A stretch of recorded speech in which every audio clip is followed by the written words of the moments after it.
Cinema అయిన మహా నేను మిస్టర్ బి. నా మాట సూటిగా ఉంటది. మ్యాటర్ క్లియర్ గా ఉంటుంది. మీరు చూస్తున్నారు మిస్టర్ బి ఛానల్. ఈ వీడియోలో మనం మాట్లాడుకుందాం సూపర్ స్టార్ రజనీకాంత్ నటించిన కూలీ ఈ సినిమాకి సంబంధించిన రివ్యూ.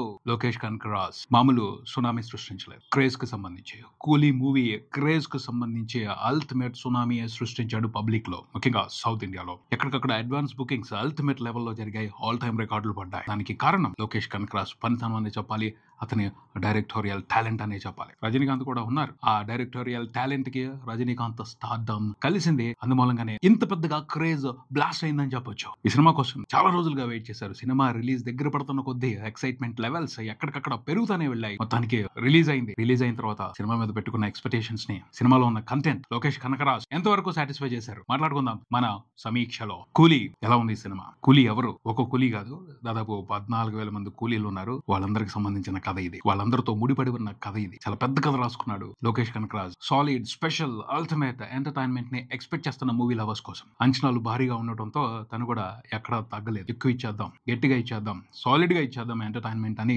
చాలా విషయాలు పెట్టుకున్నాడు. సింపుల్ గా కథ చెప్పాలన్న ఉద్దేశం అతనికి ఎప్పుడూ ఉండదు. కొంచెం కాంప్లికేట్ చేస్తాడు. ఆ కాంప్లికేషన్ లోనే తన క్రియేటివిటీని మిళితం చేసి ఒక అద్భుతమైన ఎంటర్టైన్మెంట్ ని క్రియేట్ చేస్తాడు. ఆ ప్రాసెస్ ఇందులో కూడా కొనసాగింది. లైన్ సింపుల్ గా చిన్నదే. ఫ్రెండ్ చనిపోయాడు. పోతే ఆ ఫ్రెండ్ ది సహజ మరణం కాదు, ఎవరో చంపేశారు. ఆ చంపేసిన వాళ్ళ నుంచి ఫ్రెండ్ కి 3 కూతుర్లు ఉన్నారు. వాళ్ళకు కూడా థ్రెట్ ఉంది. కాపాడాలి, వాళ్ళని కాపాడాలి. అలాగే ఫ్రెండ్ని ఎవరు చంపారో వాళ్ళ గురించి తెలుసుకోవాలి, వాళ్ళ అంతు తేల్చాలి. ఎవరు అలా అనుకుంటుంది? హీరో దేవ. అతను ఒకప్పుడు కూలీ. దానికి సంబంధించిన ఒక ఫ్లాష్ బ్యాక్ ఉంది. సింపుల్ గా కథ ఇదే. కానీ ఆ చెప్పే ప్రాసెస్ లో ఎన్నో లేయర్స్ ఉంటాయి, ఎన్నో డీటెయిల్స్ ఉంటాయి, ఆశ్చర్యపరిచే ట్విస్ట్లు ఉంటాయి. ఒకటి కాదు, చాలా ఉన్నాయి. లోకేష్ కనకరాజ్ బోల్డ్ అని డీటెయిల్స్ పెట్టుకుంటాడు. సర్ప్రైజ్ చేయడం కోసం, ఆడియన్స్ ని థ్రిల్ చేయడం కోసం, ఒక స్పెషల్ ఎంటర్టైన్మెంట్ ఇవ్వడం కోసం, లోకేష్ కనకరాజ్ మార్క్ ఎంటర్టైన్మెంట్ ఇవ్వడం కోసం ఈ సినిమాలు కూడా చాలా విషయాలు ఏర్పాటు చేసి పెట్టుకున్నాడు అని చెప్పాలి. అవన్నీ ఎలా ఉన్నాయి, ఎలాంటి ఎంటర్టైన్మెంట్ ఇచ్చాయి అంటే కొన్ని బాగున్నాయి, ఎక్స్ట్రాడినరీగా ఉన్నాయి. అవి థ్రిల్ చేశాయని చెప్పాలి. కొన్ని సర్ప్రైజ్ చేశాయి. కొంత లోకేష్ కనకరాజ్ మార్క్ ఎంటర్టైన్మెంట్ ఉంది. అలాగే కొన్ని డిసప్పాయింట్ చేసిన మ్యాటర్లు ఉన్నాయి, కొన్ని విసిగించిన మ్యాటర్లు ఉన్నాయి, కొన్ని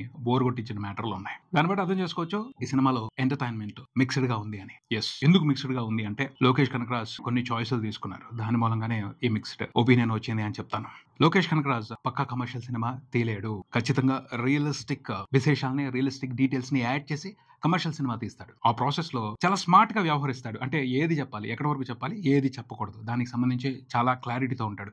ఈ సినిమాలో కూడా కొన్ని విషయాలకు సంబంధించి ఆ క్లారిటీ ఉంది, కొన్ని విషయాలకు సంబంధించి ఆ క్లారిటీ మిస్ అయింది. విక్రమ్ మూవీ విషయానికి వచ్చేప్పటికీ ది బెస్ట్ క్లారిటీ కనిపిస్తుంది లోకేష్ కనకరాజ్ డైరెక్షన్ కి సంబంధించి. ఆ తర్వాత సినిమాల్లో ఆ క్లారిటీ మిస్ అవటం, లేకపోతే సరిగ్గా లేకపోవటం, క్యాలిక్యులేషన్స్ తప్పటం, వీటన్నిటి మూలంగానే యావరేజ్ రిజల్ట్స్ వచ్చాయి. లియో గాని, మాస్టర్ గాని. విక్రమ్, ఖైదీ, మానగరం ఈ సినిమాలకు మాత్రమే అతను పర్ఫెక్ట్ క్యాలిక్యులేషన్ తో, పర్ఫెక్ట్ క్లారిటీతో సూపర్ ఎంటర్టైన్మెంట్ ఇచ్చాడని చెప్పాలి. బేసిక్ గా ఒక విషయానికి సంబంధించి తను క్లారిటీ సరిగ్గా తీసుకోలేకపోయాడు అనిపించింది. అదేమిటి అంటే విలన్స్. మెయిన్ విలన్ గా సైమన్ నాగార్జున గారు నటించారు. ఆ క్యారెక్టర్ అదే మెయిన్ విలన్ అనుకుంటాం, కానీ అంతకు మించిన ఇంపార్టెన్స్ ఇంకో క్యారెక్టర్ కి వెళ్ళింది, దయాల్. అక్కడ కొంచెం క్లారిటీ మిస్ అయింది. హీరోకి ఛాలెంజ్ ఇవ్వడానికి సంబంధించి విలన్ తో గేమ్ ఆడించాడు, బట్ సైమన్ తో కాదు, దయాల్తో ఆడించాడు. అది ఒక పెద్ద హీరోని ఒక చిన్న ఎలుక ఆడించినట్టు అనిపించింది. అది ప్రాపర్ గా సింక్ అవ్వలేదు. లోకేష్ కనకరాజ్ మిస్ క్యాలిక్యులేషన్ అని చెప్పొచ్చు. సైమన్ క్యారెక్టర్ ని ఒక పెద్ద విలన్ గా చూపెడుతున్నారు. అందులో నాగార్జున గారిని చూపెట్టారు, కానీ ఆ క్యారెక్టర్ తో ఎక్కువ గేమ్ ఆడలా. దయాల్ శోభిన్ క్యారెక్టర్ తో ఎక్కువ గేమ్ ని ప్లాన్ చేశారు. ఆ గేమ్ కూడా ఎలా ఉంది? రజనీకాంత్ ముందు, రజనీకాంత్ తెలివితేటల ముందు ఒక కుక్క పిల్ల ఆడుతున్నట్టు ఉంది. ఈజీ కొట్టేస్తాడు. ఆడుకున్నంత సేపు ఆడినిచ్చి టైం చూసి దెబ్బ కొడుతున్నాడు, అయిపోతుంది. అది కాదు కదా, అంతకు మించి ఉండాలి కదా. విలన్ పవర్ఫుల్ గా ఉన్నప్పుడు కదా, హీరోకి టఫ్ ఛాలెంజెస్ ఇచ్చినప్పుడు కదా మజా ఉండేది. ఆ విషయానికి సంబంధించి మాత్రం మిస్ క్యాలిక్యులేషన్ నడిచింది. దాని మూలంగానే ఈ సినిమాలో ఎంటర్టైన్మెంట్ కి సంబంధించి మిక్స్డ్ ఒపీనియన్స్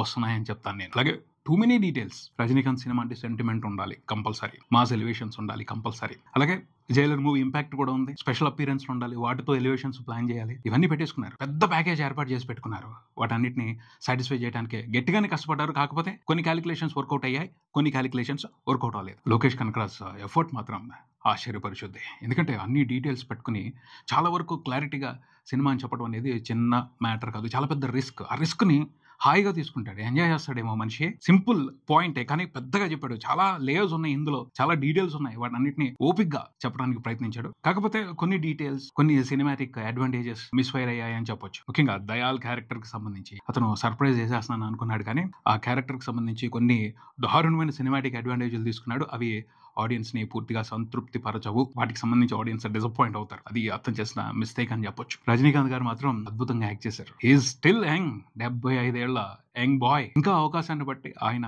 నాలో ఆ హీరోయిజం తగ్గలేదు అని ఏదో ఒక మూమెంట్ లో ప్రూవ్ చేస్తానే ఉంటారు. ఈ సినిమాలో కూడా అలాంటి మూమెంట్స్ ఉన్నాయి, వాటిని ఎంజాయ్ చేస్తాం. తన పాత్ర పరిధి మేర కొన్ని మూమెంట్స్ లో రజనీ సూపర్ గా ఆడియన్స్ ని ఎంటర్టైన్ చేశారని చెప్పాలి. ఆయన ఫ్యాన్స్ ని సాటిస్ఫై చేస్తారు, అందులో ఎటువంటి అనుమానం పెట్టుకోవాల్సిన అవసరం లేదు. అలా చూసుకుంటే కొన్ని మూమెంట్స్ ఉన్నాయి, వాటి వరకు పైసా వసూల్ ఎంటర్టైన్మెంట్ ఈ సినిమాలో ఉంది అని చెప్తాను.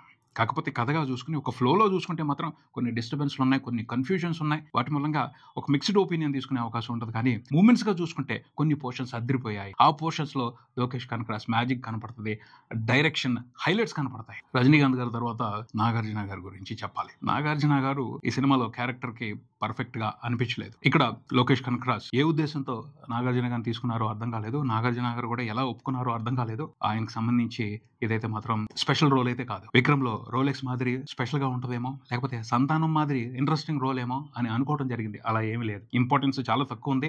ఎంత తక్కువ ఉందంటే విలనిజం పవర్ఫుల్ గా లేదు. దానికి సంబంధించి డీటెయిల్స్ ఇంట్రెస్టింగ్ గా పెట్టలేదు. కొన్ని మంచి సిచ్యువేషన్స్ అన్న ఇచ్చుంటే బాగుండేదేమో, అలా కూడా పడలేదు. నాగార్జున గారు అవకాశం కుదిరిన మేర బాగా యాక్ట్ చేశారు, కానీ దాన్ని ఉపయోగించుకుని మంచి సిచ్యువేషన్స్ అయితే ఆ క్యారెక్టర్ కోసం రాయలా. లోకేష్ కనకరాజ్ ప్రేమ మొత్తం శోభిన్ నటించిన దయాల్ క్యారెక్టర్ మీదే ఉంది. దాన్నే బాగా తీర్చిదిద్దారు, దాన్నే బాగా చెక్కారు. నాగార్జున గారి క్యారెక్టర్ మాత్రం అంత ఇంపార్టెన్స్ ఇవ్వలేదు. నాగార్జున గారు మాత్రం తప్పంతోనే ఉన్నారు ఒక మంచి క్యారెక్టర్ చేస్తున్నాను అని. నాకైతే బాధేసింది. ఎందుకంటే హీరో అయినా ఎన్నో సినిమాల్లో విలన్స్ ను పట్టడం చూసాం.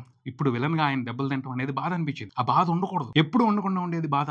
ఆ క్యారెక్టర్ అద్భుతంగా ఉన్నట్టయితే, ఆ క్యారెక్టర్ చేయాల్సిన జాతర చేసి ఉన్నట్టయితే ఖచ్చితంగా ఎంజాయ్ చేసి ఉండేవాళ్ళం. అయ్యో అనిపించింది నాగార్జున గారిని చూస్తుంటే. నాగార్జున క్యారెక్టర్ కి సంబంధించి మాత్రం లోకేష్ కనకరాజ్ డిసప్పాయింట్ చేశారు తెలుగు ప్రేక్షకుల్ని అని చెప్తాను. ఇంకా ఇంపార్టెన్స్ ఇచ్చి ఉండాలి, ఇంకా మంచి సీన్స్ రాసి ఉండాలి, ఇంకా మంచి సిచ్యువేషన్స్ పెట్టుండాలి. అవి జరగల. శోభిన్ క్యారెక్టర్ గురించి చెప్పాను కదా, ప్రేమ విపరీతమైన ప్రేమ ఉంది లోకేష్ కనకరాజ్కి. అందుకనే ఆ క్యారెక్టర్ని మాత్రం చాలా బాగా డిజైన్ చేశారు. ఆ క్యారెక్టర్కి సంబంధించి దారుణమైన సినిమాటిక్ అడ్వాంటేజ్లు తీసుకున్నారు. శోభిన్ మాత్రం తన మీద పెట్టుకున్న నమ్మకాన్ని ఒమ్ము చేయకుండా చాలా బాగా యాక్ట్ చేశాడు. He's perfect actor, wonderful actor. మంచి రోల్ దొరికింది, చాలా కష్టపడి యాక్ట్ చేశాడు. సూపర్ ఇంప్రెషన్ తీసుకుంటాడు. అతని వరకు మాత్రం ఎటువంటి వంక లేదు. అతను ఈ సినిమాకి వన్ ఆఫ్ ది హైలైట్ అని చెప్పొచ్చు. ఆ పాత్రకు సంబంధించి కొన్ని ఇంట్రెస్టింగ్ ట్విస్ట్లు ఉన్నాయి, వాటిని కూడా ఎంజాయ్ చేస్తాం. కాకపోతే ఆ ట్విస్ట్లు మనకి విక్రమ్ మూవీని గుర్తు చేస్తాయి. అలాగే జైలర్ మూవీని కూడా గుర్తు చేసే కొన్ని మూమెంట్స్ ఉన్నాయి. లోకేష్ అలా ప్రిపేర్ చేసుకున్నాడు స్క్రిప్ట్ ని. జైలర్ సినిమాని గుర్తు చేసే మూమెంట్ అంటే ఉపేంద్ర గారి ఇంట్రడక్షన్, ఉపేంద్ర గారి పోర్షన్. ఉపేంద్ర గారి క్యారెక్టర్ కూడా అవసరం లేదు అసలు ఈ సినిమాకి. కావాలని కుదిరిందని పెట్టుకోవడమే కానీ ఆయన క్యారెక్టర్ కూడా స్ట్రాంగ్ ఇంపార్టెన్స్ ఉంది, సాలిడ్ ఇంపార్టెన్స్ ఉంది అని చెప్పుకోవడానికి లేదు. ఎవరైనా చేయొచ్చు ఆ క్యారెక్టర్ ని. గెస్ట్ రోల్ లా కూడా లేదు, అది జస్ట్ ఒక సపోర్టింగ్ రోల్ లా ఉంది. ఆ పాత్రకు సంబంధించి కూడా కొంత డిసప్పాయింట్మెంట్ ఉంటుంది. ఆడియన్స్ డిసప్పాయింటింగ్ ఒపీనియన్ తీసుకుంటారు. అమీర్ ఖాన్ వచ్చారు సినిమా చివరిలో. రోలెక్స్ మాదిరి పేలిపోద్దేమో అనుకోవడం జరిగింది ఆ ఎపిసోడ్. కానీ బిస్కెట్ అయిపోయింది. మామూలు బిస్కెట్ కాదు, సాల్ట్ బిస్కెట్ పెట్టాడు లోకేష్ కనకరాజ్. ఎక్స్పెక్ట్ చేసినంతే కిక్ ఇవ్వాల ఆ ఎపిసోడ్తో, అమీర్ ఖాన్ క్యారెక్టర్తో. అదంతా కామెడీ అయిపోయింది. కామెడీ అవ్వకూడదు, అది కూడా కొంచెం డిసప్పాయింట్ చేసిందనే చెప్తాను. లోకేష్ కనకరాజ్ ఇంకొక పెద్ద సాహసం చేశాడనే చెప్పాలి. అదేంటంటే సెకండ్ హాఫ్ స్టార్ట్ అవగానే కాసేపటికే ఒక 20 నిమిషాల తర్వాత క్లైమాక్స్ మొదలు పెట్టేశాడు. అక్కడి నుంచి క్లైమాక్సే నడుస్తుంది చివరి వరకు. అంత పెద్ద క్లైమాక్స్ ప్రిపేర్ చేశాడు ఈ సినిమా కోసం. దానికి సంబంధించి అందరూ సాలిడ్ సాటిస్ఫాక్షన్ ఒపీనియన్ తీసుకునే అవకాశం లేదు, మిక్స్డ్ ఒపీనియన్ ఉంటుంది. ఎందుకంటే అక్కడ కూడా కొన్ని మిస్టేక్లు ఉన్నాయి, కొన్ని డీటెయిల్స్ మిస్ఫైర్ అయ్యాయి. ఆ పైన ఈ సినిమాలో మరో హైలైట్ ఏమిటి అంటే, ఎప్పుడు ఉండేదే రజనీకాంత్, ఇంకో పేరు ఉంది అనిరుద్. ఉంది అంటే అది టాప్ హైలైట్ అవుద్ది. అండ్ రజనీకాంత్ని చూడగానే అనిరుద్కి ఓ పూనకం వచ్చేస్తుంది. ఈ సినిమాకి సంబంధించి కూడా ఆ పూనకం మ్యాటర్ నడిచింది. వండర్ఫుల్ బీజేఎం ఇచ్చాడు. శృతి హాసన్ కూడా మంచి క్యారెక్టర్ దొరికింది.